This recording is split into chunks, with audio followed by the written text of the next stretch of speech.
नाम रखने में कोई हर्ज नहीं है, लेकिन नबी पाक सल्लल्लाहु अलैहि वसल्लम ने मना किस चीज़ से फरमाया?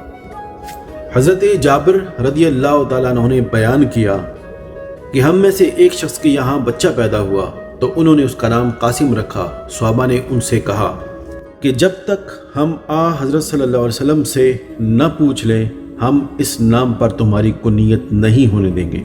फिर हज़रत सल्लल्लाहु अलैहि वसल्लम ने इरशाद फरमाया कि मेरे नाम पर नाम रखो, लेकिन मेरी कुनियत ना इख्तियार करो। Narrated Jabir, a man among us begot a boy, whom he named Al-Qasim. The people said, "We will not call him I.e. the father by that kunya Abu al-Qasim till we ask the Prophet about it." The Prophet said, "Name yourselves by my name, but do not call yourselves by my kunya." Bukhari Sharif 6187.